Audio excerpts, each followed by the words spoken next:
اعوذ باللہ من الشیطان الرجیم بسم اللہ الرحمن الرحیم ان الذین قالوا ربنا اللہ. اب یہاں سے جو 7 آیات آ رہی ہیں اس سورہ مبارکہ کی، یہ ہمارے منتخب نصاب کا جس کا ذکر آج بھی ہو گیا ہے، اس کا جو پہلا حصہ ہے اس کا یہ چوتھا درس ہے. پہلے حصے میں 4 درس ہیں، اور میں نے عرض کیا تھا آپ کو کہ اس میں ہے دروس جو ہیں وہ جامع ہیں. سورۃ العصر نجات کے لیے 4 شرطیں بیان کر رہی ہیں. والعصر ان الانسان لفی خسر الا الذین آمنوا وعملوا الصالحات وتواصوا بالحق وتواصوا بالصبر. یہ سب سے چھوٹی صورتوں میں سے 3 ہی صورتیں، 3 آیتوں کی، ان میں سے ایک یہ ہے. پھر یہی مضمون آیت البر، آیت نمبر 177 سورہ بقرہ. پھر یہی مضمون سورہ لقمان کا دوسرا رکوع، حضرت لقمان کی شخصیت کے حوالے سے، اور یہ ہے اس کا کلائمیکس، یہ چوٹی ہے.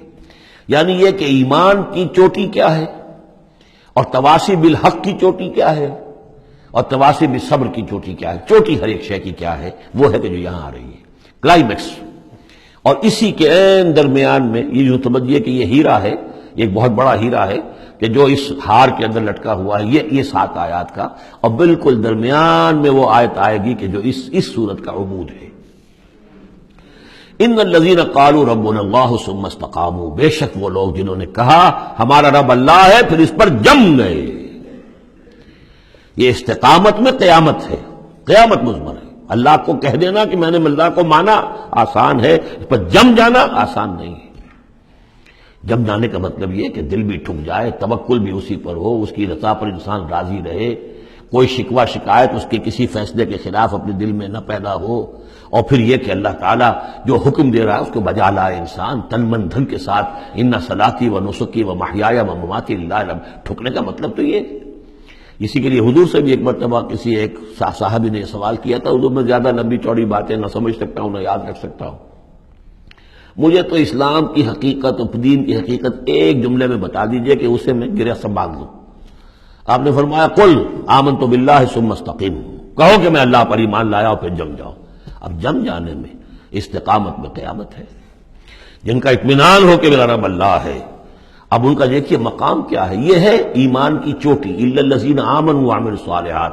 ایمان اور عمل صالح کی چوٹی یہ ہے کہ آپ کا دل ٹھک جائے کہ میرا پروردگار، میرا حاجت روا، میرا پالنے والا، میرا مشکل کشا، مجھے مصیبتوں سے نجات دلانے والا، مجھے شفا دینے والا اللہ ہے. اس پر دل مطمئن ہو جائے. ان الذین قالوا ربنا اللہ ثم استقاموا تتنزل علیہم الملائکہ، ان پر فرشتوں کا نزول ہوتا ہے. اللہ تخافوا کہ ڈرو نہیں، ولا تحزنوا اور غمگین نہ ہو، وابشروا بالجنۃ التی کنتم توعدون، خوشیاں مناؤ اس جنت سے جس کا تم سے وعدہ کیا جاتا رہا. اب یہ جو نزول ہے ملائکہ کا، یہ موت کے قریب تو سب کے نزدیک متفق علیہ ہے، لیکن دوران حیات دنیاوی بھی فرشتے آتے ہیں. بدر میں آئے ہیں ان ثبت الذین آمنوا، اللہ نے فرشتوں کو بھیجا کہ اہل ایمان کو جماؤ. تو یہ اثناء حیات میں بھی نحن اولیاؤکم فی الحیات الدنیا والآخرہ، ہم تمہارے ساتھی ہیں دنیا کی زندگی میں بھی اور آخرت میں بھی. اس سے خود ثابت ہو رہا ہے کہ دنیا کی زندگی میں یہ ان کو پیغام دیا جا رہا ہے جافظہ. وَلَكُمْ فِيهَا، اور آخرت میں تو تمہارے لیے ہے وہ سب کچھ ما تشتہی انفسکم، جو کچھ چاہیں گے تمہارے جی نفس. جتنا کچھ ہم نے تمہارے نفس کے اندر تقاضے رکھے ہیں، ہم سے بڑھ کر کون جانتا، ہم نے رکھے ہیں نا. اس میں کیا ہے، کیا کچھ خواہشات ہیں، کیا کچھ اس کے اندر کھانے کے لیے کیا کیا چیزوں کی اس کے اندر ایک طلب ہے، اور جو بھی اس کے اندر طلب ہے ہم نے بنائی ہے، ہم جانتے ہیں، اور ان کی کامل تسکین کا سامان ہم فراہم کر دیں گے. وَلَكُمْ فِيهَا مَا تَشْتَهِي أَنفُسُكُمْ، جو چاہیں گے تمہارے جی. وَلَكُمْ فِيهَا مَا تَدَّعُونَ، مزید بڑا جو تم مانگو گے. اب یہ مانگنے کا معاملہ جو ہے یہ ہر شخص کا علیحدہ ہوگا، اپنے ہر شخص کی ذہنی سطح ہوتی ہے. بچہ کیا مانگے گا، ایک دیہاتی کیا مانگ لے گا، ایک حکیم اور ایک فلسفی کیا مانگے گا، ہر ایک کی بات جو ہے. لیکن جو مانگو گے، جو کچھ تمہارے جی کے اندر تقاضے ہیں، وہ تو ان کے تو پورا سامان ہم نے وہاں پہلے فراہم کر دیا. لکم فیہا ما تشتہی انفسکم ولکم فیہا ما تدعون، اپنی اپنی ذہنی سطح کے مطابق، لیول آف کانشسنس کے مطابق جو مانگو گے وہ بھی حاضر کر دیا جائے گا. اور یہ سب مل کر بھی نزلا من غفور الرحیم، یہ ابتدائی مہمان نوازی ہوگی اس غفور اور رحیم کی طرف سے. اصل ضیافت تو وہ ہے ما لا عین رات ولا اذن سمعت وما خطر علی قلب بشر، جو ہم پڑھ چکے سورہ سجدہ میں بھی. فلا تعلم نفس ما اخفی لهم من قرۃ اعین، کوئی جان نہیں جانتی اس کے لیے ہم نے کیا کیا آنکھوں کی ٹھنڈک کا سامان رکھا ہوا ہے۔ اب آ گئی وہ جو اس کا عمود ہے، وَمَنْ أَحْسَنُ قَوْلًا، جو شخص اس مقام پر پہنچ گیا اب اس کی زندگی کے اندر ایک ہی دھن رہ جائے گی، مال حاصل کرنا، معاذ اللہ، دنیاوی اقتدار و حکومت کیا کرنا ہے، اس کا آنی جانی شے ہے، آج ہے کل نہیں، اور اس سے اللہ کیا مسئولیت بڑھتی ہے، ذمہ داری بڑھ جائے گی، حساب سخت ہو جائے گا۔ ہاں کرنے کا کام صرف ایک ہے، جتنے انسانوں کو ہدایت کے راستے پر لا سکو، یہ گین ہے، یہ نفع ہے، یہ تمہاری کمائی ہے۔ دعوت الی اللہ، ومن احسن قولا ممن دعا الی اللہ وعمل صالحا وقال اننی من المسلمین، اس شخص سے بہتر بات اور کس کی ہوگی جو بلائے اللہ کی طرف اور نیک عمل کرے۔ نیک عمل وہاں بھی آ چکا ہے، استقامت میں بھی اور یہاں علیحدہ بھی، اور یہاں اس لیے علیحدہ لائے کہ دعوت مؤثر نہیں ہوگی اگر تمہارا اپنا عمل درست نہیں ہے، دعوت ضائع ہو جائے گی۔ دعوت کو بھی بدنام کرو گے اگر تمہارا اپنا عمل اس دعوت کے مطابق نہیں ہے۔ ومن احسن قولا ممن دعا الى الله وعمل صالحا وقال اننی من المسلمین ولا تستوی الحسنۃ ولا السیئۃ، اور دیکھو اچھائی اور برائی برابر تو نہیں ہوتے نا، کون کہے گا کہ برابر ہوتے ہیں؟ تو ایسی شے جو مسلم ہو سب کے نزدیک اس سے بات شروع کی، دلیل کیا دے دیا، کیا چیز قائم کی ہے؟ ادفع باللتی ہے احسن، تم مدافعت کرو بہترین طریقے پر، وہ تمہیں گالیاں دے تم دعائیں دو۔ آخر کٹھور دل انسان کا بھی دل کبھی پسیج جاتا ہے کہ میں اس کے ساتھ کیا کرتا رہا اور یہ میرے ساتھ کیا کر رہا ہے، وہ تم پر پتھراؤ کرے تم پھول پیش کرو۔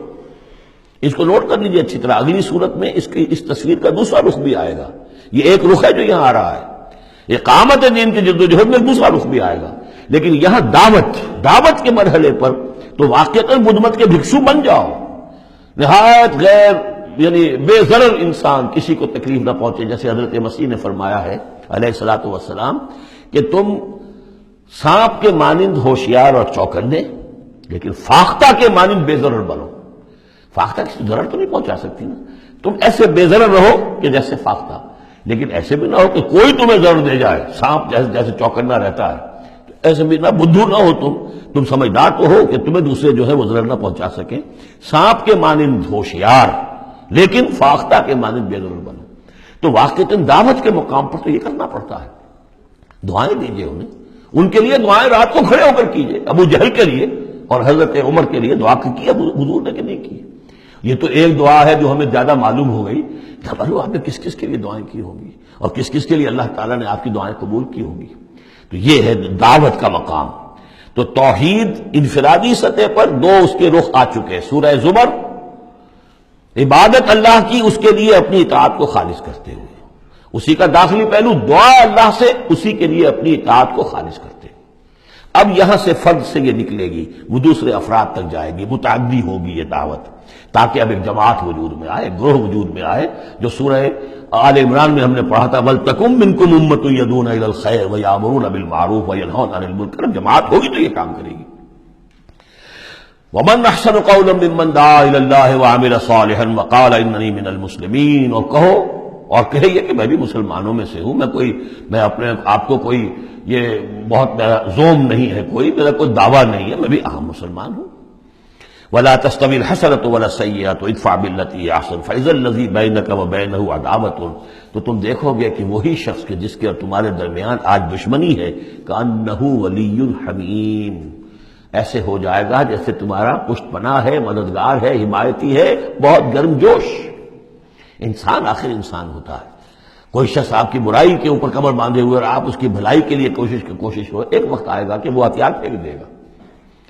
وَمَا يُلَقَّاهَا إِلَّا الَّذِينَ صَبَرُوا، اب یہ صبر کا وہ مقام ہے جس تک پہنچنا آسان کام نہیں ہے۔ فرمایا نہیں پہنچ سکتا ان چیزوں کو اور نہیں حاصل ہو سکتی یہ بات مگر انہی کو جن میں صبر کا مادہ ہو، پورا ٹھوک ٹھوک کر بھرا ہوا ہو، کوٹ کوٹ کر بھرا ہوا ہو۔ وَمَا يُلَقَّاهَا إِلَّا ذُو حَظٍّ عَظِيمٍ، اور نہیں یہ چیزیں ملتی، یہ بات اور یہ مقام تک رسائی ہوتی مگر صرف ان کی جو بڑے حظ عظیم، بڑے نصیبے والا ہے۔ یہ لفظ قرآن مجید میں سورہ قصص میں آیا تھا کہ قارون کو دیکھ کر لوگوں نے کہا تھا کہ یہ تو انہ لذو حظ عظیم، اس کے ٹھاٹ باٹ دیکھو، اس کی سواری دیکھو، اس کا لباس دیکھو، اس کے خدم و حجم دیکھو، یہ تو بڑا نصیب والا ہے۔ وہ پھر جب وہ دھسا دیا گیا تو انہوں نے کہا کہ اللہ کے ہم پر بڑی نعمت ہوئی کہ ہمیں اس طرح کا اس نے مال نہیں دیا کہ ہمیں بھی دھسا دیتا. لیکن حظ عظیم ہے تو یہ ہے جو اس کردار کے لوگ ہوں. ان الذین قالوا ربنا اللہ ثم استقاموا ومن احسن قولا ممن دعا الی اللہ وعمل صالحا. پھر ادفع باللتی ہی احسن.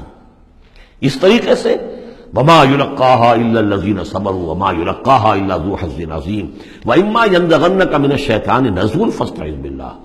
اور اگر کبھی شیطان سے تمہیں کوئی چھوٹ لگنے ہی لگے، یعنی کبھی غصہ آنے لگے، کسی نے کچھ کہا اور غصہ آیا، اندر سے محسوس ہوا، فاستعذ باللہ، فوراً اللہ کی پناہ طلب کر لو کہ اللہ کا اے اللہ مجھے بچا اس سے. انہ هو السمیع العلیم. یہ آیت آ چکی ہے سورہ اعراف میں. وہاں ہوا اضافی نہیں تھا، یہاں گویا کہ اور زور دے کر یقیناً وہی ہے سب کچھ سننے والا اور سب کچھ جاننے والا. صدق اللہ العظیم.